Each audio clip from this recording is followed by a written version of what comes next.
Y'all, my makeup looks so good today. Like I'm not even playing. Baby, you did that. It is day 14:15, I believe.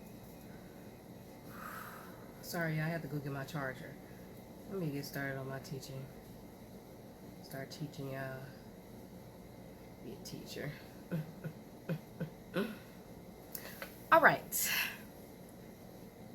Okay, so who loves the story of David? I ain't gonna lie, I love the story of David in the Bible. It's one of my favorite stories to read and to talk about. Every time I go to read the Bible, I'll be like, what I'm gonna read? And then it's like one of the memes where you go through Netflix and you're looking for a new show to watch, but you know you finna end up watching The Office. Anyways, um, every time I go to read in the Bible, if I need something that just entertains me, something that I need to just get into it with, I go right to the book of David. It's just like, break 'em. It's my jam, you know what I'm saying? Um, but with that being said, I'm not going to be talking much about David, although we are going to be in 2 Samuel with this teaching. That's where we're going to be. And the focus won't be on David. It's going to be on his daughter, Tamar. Now, if you don't know who Tamar is, I'm not shocked. She's rarely mentioned in the Bible, and that it just makes sense that they mention her and then she's never mentioned again. And so she's not an easy character to remember. I'm saying character like it's a show, but at the same time, she's not easy. It's like if you think about Samuel, and I mean, it's not Samuel, but when you think about David, you don't think, oh, his daughter Tamar. You probably think his son Solomon or his son Absalom, or whatever the case may be, or his wife, whatever. But you don't think his daughter Tamar. But that's what we're going to be focusing on today. So, who was Tamar? Because I know y'all don't know who she is, but that she's the daughter of David. So, Tamar was a princess off the bat, because if you're a daughter of the king, you're going to be a princess. And what does that mean?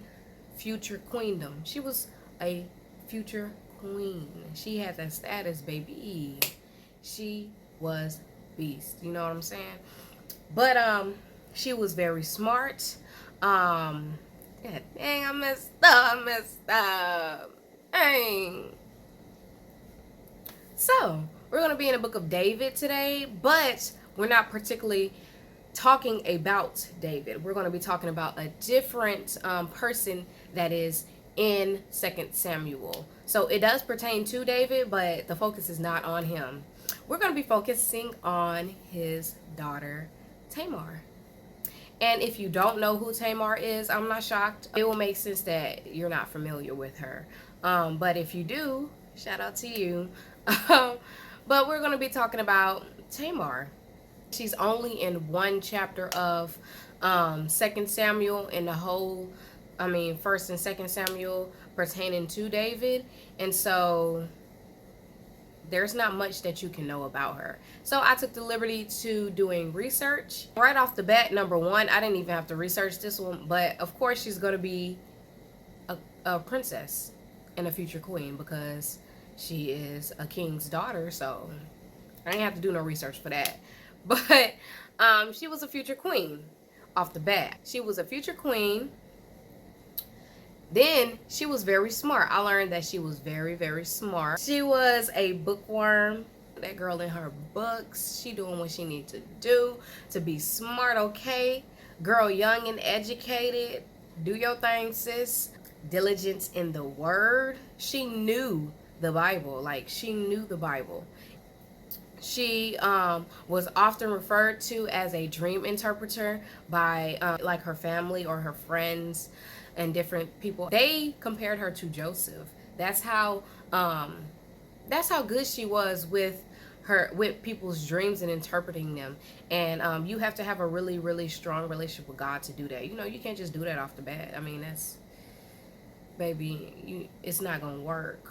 She was beautiful. I think that she is pretty. From the picture that I found of her, she's pretty. She was fashionable.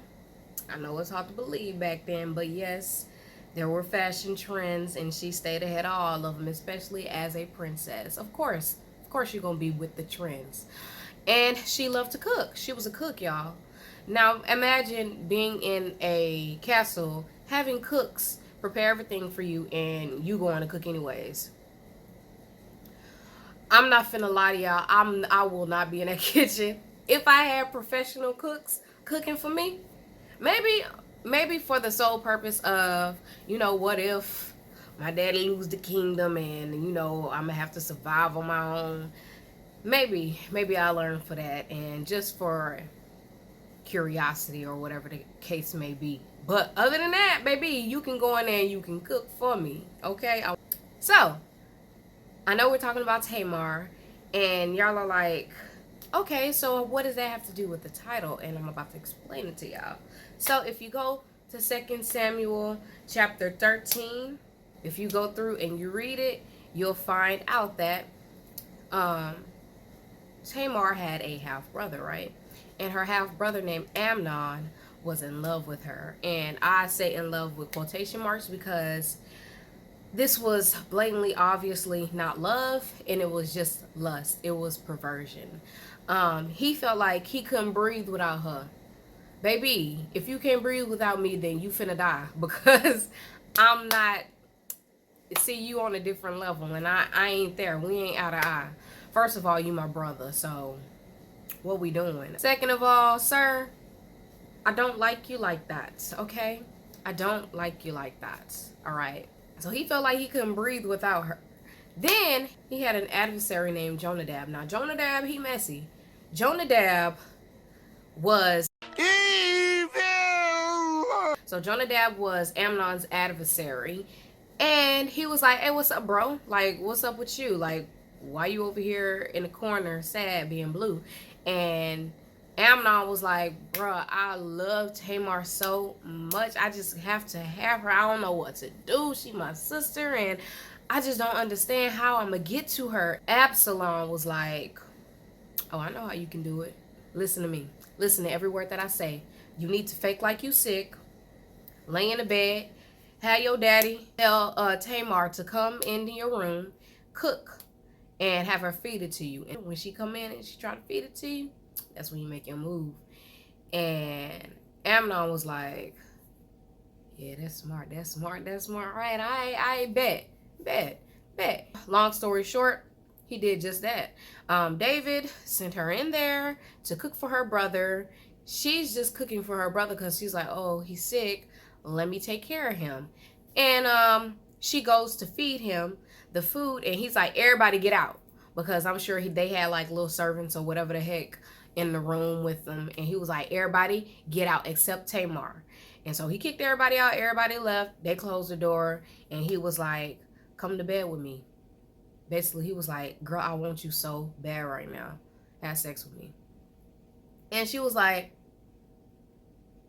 oh, hell no. She was like, no. I don't want to. I don't want to. And he was like, why not? And she was like, think about what it would do to me, basically. That's what she was explaining. Like, think about what that would do to me, and not only to me, but think about what it would do to you.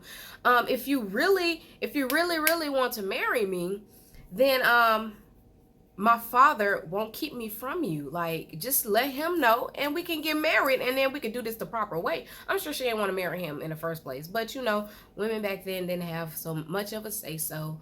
Long story short, Amnon raped Tamar. And so after he had got done raping her, he grew with hatred towards her. And this was another indication that this was obviously not love, and it was nothing but the enemy. But he grew with hatred towards her, and he kicked her out. Now, she barely had time to get dressed. and do anything else. But he was like, I don't care. Get out my room and don't you ever come back. I don't want to ever see your face again. He might as well said those words. But afterwards, after he said that, Tamar, of course, she's devastated. 2 Samuel chapter 13, verse 18b says that she was wearing an ornate robe, for this was the kind the virgin daughters of the king wore. Back then, women, and it is happened around 990 BC, and women back then, if you got your period, you were ready for marriage, basically. So, and the fact that she told him, my father won't keep me from you, lets you know that she was ready for marriage. I think she was young. She was really young.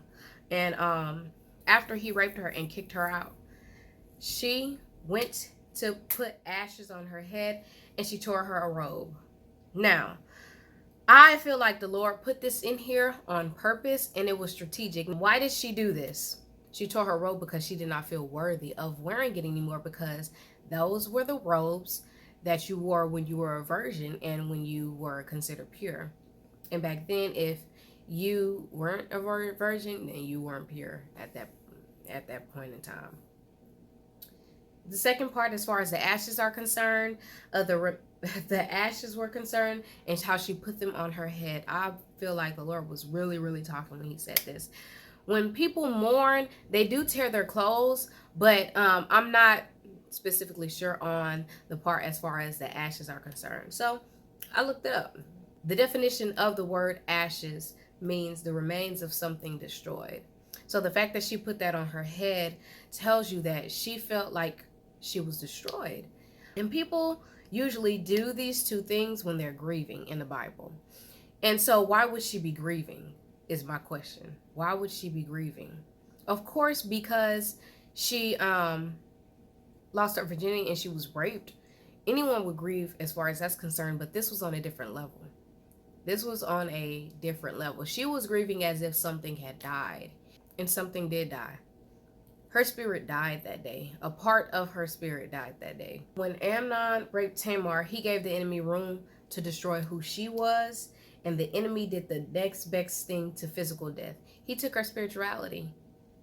So spiritually, she was dead. She was dead.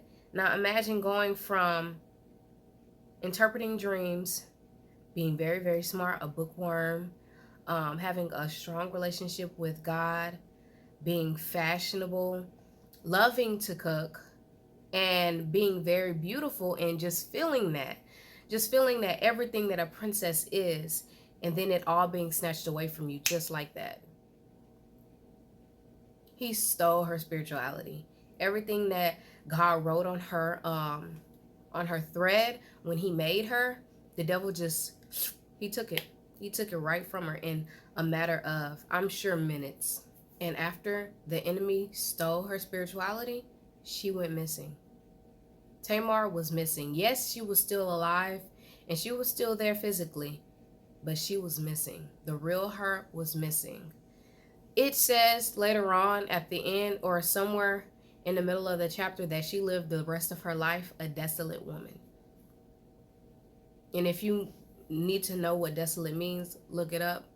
But it basically is stating that she literally did nothing else with the rest of her life. She lived with her brother the rest of her life. She never got married. She was just lonely. She never lived out her purpose and the purpose that God had for her because she was raped by her own brother. Now, I know that this topic is serious, but the Lord wouldn't tell me to talk about it if it wasn't important for me to address. And I'm sure y'all all know my story.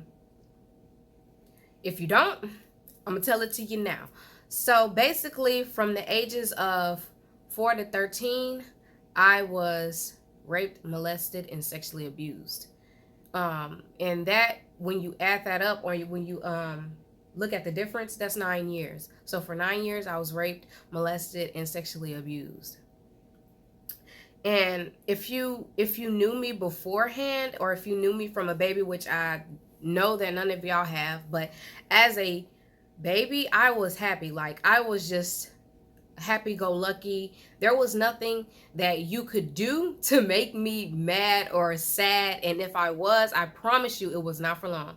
At most, maybe 5 minutes. But I promise you, the next second, I'm looking to sing, dance, play, do whatever that made me feel happy. Like, that's just the kind of kid I was. When you came around me, you got happy too, because I was just naturally that person. That's what God made me to be. That's how God made me. And to this day, that is who I am, despite what the enemy stole from me as far as being raped, sexually abused, and molested. And I'm going to walk into that. I speak that into my spirit every single day. I will do that. After the enemy instilled those things, me being raped, molested, sexually abused, he stole from me, just like he stole from Tamar. And I went missing. Like, I literally went missing. After that, and it being years, I just was the complete opposite. I never smiled. I never laughed. Well, that's a lie. I did stay laughing, but I I was not happy with my life at all. I was super depressed, and literally nothing. If it was something good happening, I would think to myself, it's just a matter of time to where reality sets in and something bad happens. Like, I always had that mindset, like, nothing good ever lasts. I will never be happy in my life. And it was just evident. It was evident. But after I addressed the rape, and y'all, I was only able to address it after moving out of my parents' household, or my biological parents' household. So after I moved out, after I got married. Now, this is nothing but God, though, for real. Because if I wouldn't have gotten married at such a young age, I would not have known or even remembered half the things that I remember now about me being raped and sexually abused and molested. But after moving out, that's when I was able to address the things that had happened to me. And with addressing them, lost memories came back. So imagine thinking that maybe only an incident happened to you, and that's just what you remember because it happened for years with the same person. All right. Okay, cool. You address that. But then after pulling that up, then more things start coming up with other people that, and things that had happened to you, and things that you didn't categorize as sexual abuse, and different things here and there. And it all just comes up. Now, in the moment, it does hurt. And you do have to address those things. It's going to hurt. But you have to stick up for the little girl or the little boy that was there at that time period. You have to feel for them, and you have to let those emotions out. You can't move forward without addressing it. But after you address those things, I promise you, with everything that you pull up, you gain a part of who you are, who you were originally made to be. And I promise you, after addressing those things, I started to become more happy. I became more lively. I started singing more. I started dancing more, because that was like a thing that I did all the time when I was little. But the more I pulled it up, the more that I did those things, and I became who I was. I stopped being missing. I stopped being disappeared, basically. I know that's not the proper way to say that, but y'all know what I'm saying. Like, the old me was found. I found myself. There you go. And after I pulled all those things up, I started finding myself slowly and surely, and I came back to reality. And now I'm back. I'm no longer lost. I'm no longer missing. I'm here. And with that being said, my question to you is, have you become a totally different person from what you were when you were younger? Now, I really want you to think about this, because life will tell you that, oh, the only reason why you acted a certain way when you were young is because you were young and you were naive and all this other crap. But no. Yeah, you were young and naive, but that's not a bad thing. It's a good thing, because it was the original state that God had made you to be in. It was who you were. And so, Now think about it again.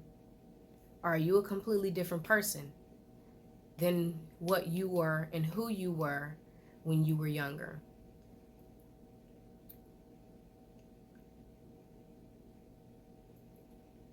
If you answered that question yes, then I'm not going to say 10 out of 10, but 9 times out of 10, you were sexually abused. You might be thinking, okay, you're saying that, but I don't remember anything. Like, if I was sexually abused, I would remember that.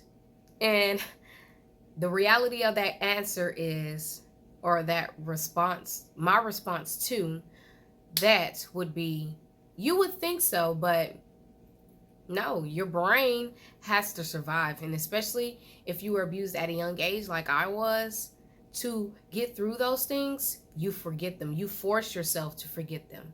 Because that's what I did. I forced myself to forget a lot of stuff that happened to me. Because I promise you, I'd probably be ADHD or one of those diseases. I'd be diagnosed with one of those things because of it.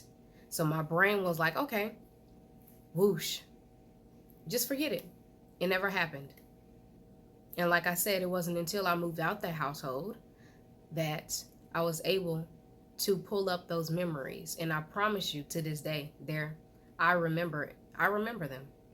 I remember them. It's not fake. It's not made up. They're there. They're there, and they happen to me. So ask yourself, are you repressing memories? Talk to God about it. He'll tell you the truth. You can trust him. He's God. He's not going to lie to you. He's not going to mislead you. He's not just going to coddle you because you don't want to know the truth. Now, there might be something in you that's blocking the truth, and so you have to tear that wall down. Like, Lord God, whatever in me that doesn't want to know the truth, I bind and I rebuke it, and I cast it down in Jesus' name. Now, God, and ask him the question. You have to be open and receptive to receive the truth. And if you're not open and receptive, you're not going to receive it. While watching this video, if you're not open and receptive, you're not going to receive it. If your flesh is rising right now, it's an indicator that something in your spirit doesn't like the conversation. And 9 times out of 10, again, it's because you were probably sexually abused. And when I say sexual abuse, I mean any degree. From rape to someone telling you to sit on their lap and them having inappropriate intentions when you were younger. It doesn't matter what it is. It's sexual abuse. It's a spirit. And whether you sit on that person's lap or they physically sexually abuse you, that spirit transfers and it affects you either way. And I'll conclude with this. The Lord is grieving for his children. He's grieving. I don't know what your perception on the Lord is, but I promise you, he feels for his children. He does. A lot of people don't think to label things as sexual abuse or rape or molestation just because it isn't the textbook version of, okay, they forced me, they pinned my hands down, they pinned my legs down, and then they ripped my clothes off and all this other stuff. Just because it's not textbook, they don't label it as that. And I didn't either at first. But then I had to come to the realization, oh, yeah, that did happen to me. My point is that the Lord is grieving. And he wants these things to come up because he's grieving for his missing children. So ask yourself, are you missing? Am I missing? That's all I have for today.